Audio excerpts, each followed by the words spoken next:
టైంలో తినడానికి స్నాక్స్ రకరకాలు చేసుకుంటాం. మసాలా వడలు లాంటివి చేస్తాం కదా. ఈ పప్పులన్నీ కలిపి చేసుకుని ఒక కొత్త రకం పునుకులు చూద్దాం.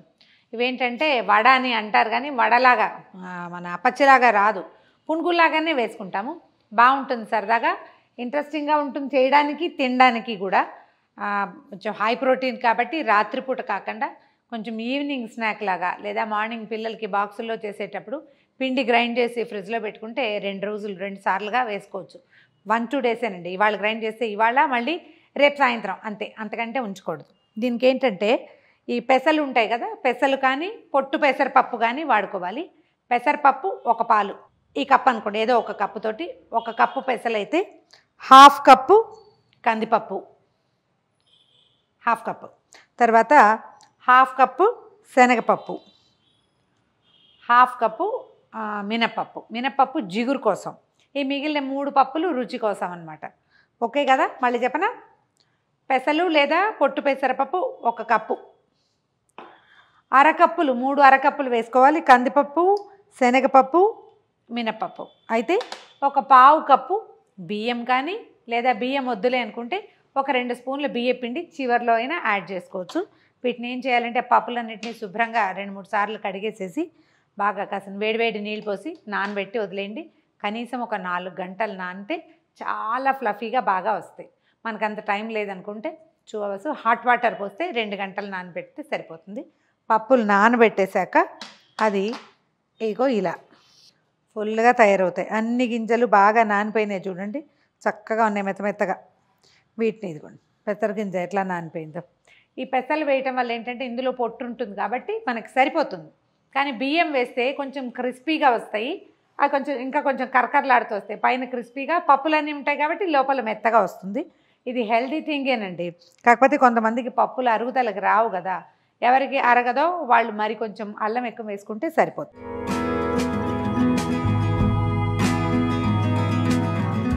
మిక్సీ జార్లో పప్పులన్నీ వేసేసేయండి. తర్వాత దీంతో పాటు ఒక 1/2 డజన్ పచ్చిమిర్చి, మన కారాన్ని బట్టి వీటి కొంచెం పడతాయండి. మామూలుగా మనం పెసరట్లకి ఎట్లా గ్రైండ్ చేస్తాం అట్లా పచ్చిమిర్చి, అల్లము వేసేసి గ్రైండ్ చేయాలి. అల్లం మోతాదు కంటే ఎక్కువే వేస్తుందండి. మామూలుగా ఈ సైజు పప్పులకి మనకు 1 ఇంచి అల్లం సరిపోతుంది. ఇప్పుడు 2 ఇంచెస్ అల్లం తీసాను, ఎందుకంటే ఇన్ని పప్పులు అరగడం కష్టం కాబట్టి. గ్రైండ్ చేసేద్దాం. దీన్ని ఒట్టి పప్పులే ఉన్నాయి అనుకోండి, ఇందులో బియ్యం లేవు, ఒట్టి పప్పులే ఉంటే ఇట్లా తిప్పి ఓ అని దాని ఇష్టారాజ్యంగా పోనివ్వకండి. కొద్దిగా చూసుకుని గ్రైండ్ చేసుకోవాలన్నమాట. 1లోకి తిప్పటం, మళ్ళీ వెనక్కి తిప్పేయటం, మళ్ళీ 1లోకి తిప్పటం, అట్లా చేయాలి. ఒక 3-4 సార్లు చేసేసరికల్లా మనకి కావాల్సినంత మెదిగిపోతుంది. ఇది కాటుకలాగా రుబ్బకూడదు, చిన్న బరకు ఉండాలి. తర్వాత మనం బియ్య పిండి కలుపుకోవచ్చు. బియ్యం కనుక ఉంటే ఇంకొంచెం తిరగనివ్వండి, సరిపోతుంది.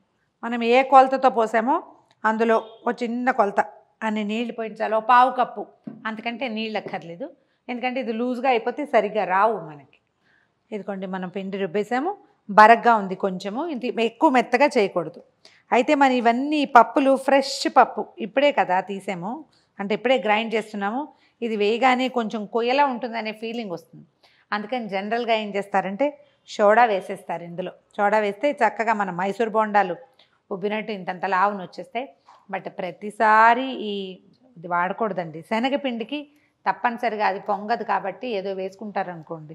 మనం ఇవి ఆరోగ్యం కోసం చేసుకుంటూ హెల్దీ అని చేస్తూ అలాంటి పనులు చేయకుండా ఉంటే బాగుంటుంది. దీన్ని ఏం చేయాలంటే బాగా మనం వెట్ గ్రైండర్లో తిరిగినట్టుగా అట్లా తిప్పాలి. దీన్ని గ్రైండర్లో వేసే సమయం ఉండదు మనకి, మిక్సీలో వేస్తాం కదా. ఒక 5 నిమిషాల పాటు ఈ పప్పుల ముద్దని బాగా కదిపామంటే ఇందులో కొంచెం ఏరేషన్ అంటారు, ఏమనాలి, కొంచెం గాలి చేరుతుంది, ఆటోమేటిక్గా పొంగుతాయి. ఓపిక్గా ఒక 5 మినిట్స్ పాటు ఈ పని చేయండి. వెన్న చిలికేటప్పుడు లేదా మీగడ చిలికేటప్పుడు ఎట్లా చేస్తాం అట్లా చేయాలన్నమాట. మొదట ఉన్న పిండికి ఇప్పటికి చూసారా తేడా వచ్చేసింది. ఇందులో ఉన్న మినపిండి వల్ల ఈ తేడా వస్తుందన్నమాట. ఇది ఎంతసేపు తిప్పితే అంత బాగా వస్తాయి. పిండి చూడండి ఈజీగా కనిపిస్తుంది. 1 కప్పు నీటిలో వేస్తే ఇలా తేలాలి, తేలిందంటే బాగా వస్తుందన్నమాట. ఇంకొక నిమిషం దీని సంగతి చూద్దాము.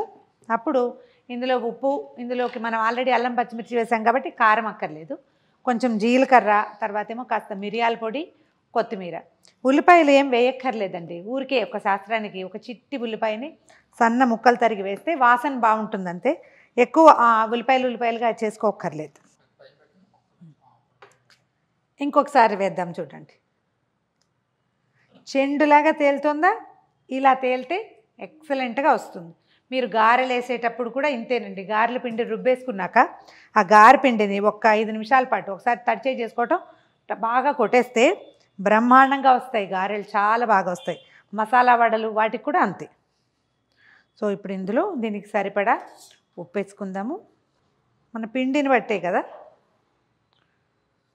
మన రుచిని అనుసరించి ఉప్పు, తర్వాత ఏమో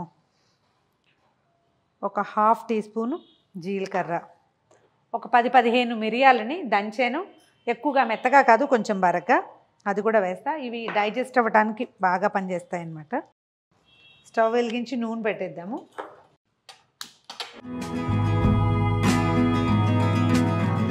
ఎంత కొంచెం వేస్తున్నానో చూడండి. ఇది ఊరికే కట్ చేసిన ఉన్నాయని తప్పిస్తే సీరియస్లీ వేయకపోయినా పర్వాలేదు. తర్వాత కొంచెం కొత్తిమీర ఎక్కువ వేసుకుంటే బాగుంటుంది. ఈ గట్టి కాడలు కూడా, ఒట్టి ఆకులే కాకుండా కాడలు కూడా సన్న ముక్కలు కట్ చేసి వేసేసుకోండి. నూనె కాగిందేమో ఒకసారి చూద్దాము. అదిగా వచ్చేస్తుంది, వేసేసేయచ్చు. ఎక్కువ తడిచేయి చేసుకోవద్దండి, కొంచెంగా. మనం పునుకులు ఎలా వేస్తాం అట్లా వేసేయటమే. మీకు పెద్ద సైజు కావాలంటే పెద్ద వేసుకోవచ్చు. సైజు నా చెయ్యి అంత పెద్దవి పడదు. నేను మైసూర్ బోండాలు కూడా బుజ్జివే వేస్తాను.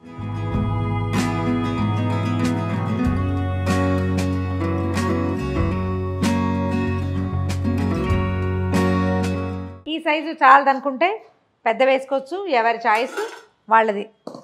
నూనె అస్సలు లాగదండి. మళ్ళీ మనం వేసేటప్పుడు ఇంకొకసారి మొత్తం పిండిని చేతితోటి కొట్టేయండి. అప్పుడు మళ్ళీ ఎయిర్ వస్తుంది, లోపల గాలి వస్తుంది, మళ్ళీ చక్కగా ఉబ్బి బాగా వస్తాయి.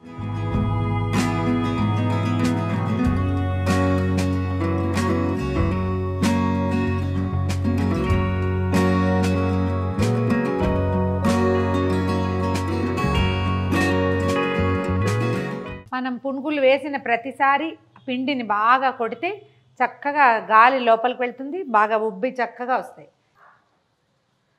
ఎంత పైన క్రిస్ప్గా కనపడుతుందో, గరుగ్గా, లోపల చూడండి ఎంత మృదువుగా ఉందో.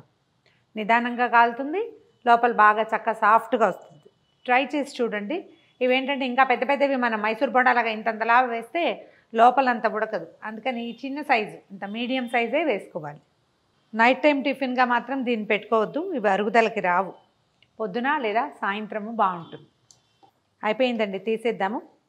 ఒకసారి ట్రై చేసి చూడండి. మనం మామూలుగా 1 పప్పు లేదా 2 పప్పులతో చేస్తాం. ఇందులో 4 పప్పులు ఉన్నాయి. పప్పులు గ్రైండ్ చేసి పెట్టుకున్నా కూడా రెండో రోజు మళ్ళీ వేసుకోవచ్చు. ట్రై చేసి చూడండి. కొంచెం ఉల్లిపాయ చట్నీ, గ్రీన్ చట్నీ, టమాటా పచ్చడి, ఏదైనా ఏ ఒక దాంతోటైనా కూడా దీన్ని నలుచుకుని తినేయచ్చు. పిల్లలకి ఇష్టమైతే టమాటా సాసో, కెచపో వాటితో కూడా చాలా బాగుంటుంది. ప్రయత్నం చేసి చూడండి. 4 పప్పులు, కొంచెం బియ్యంతో ఇంత చక్కటి స్నాక్ తయారైపోతుంది.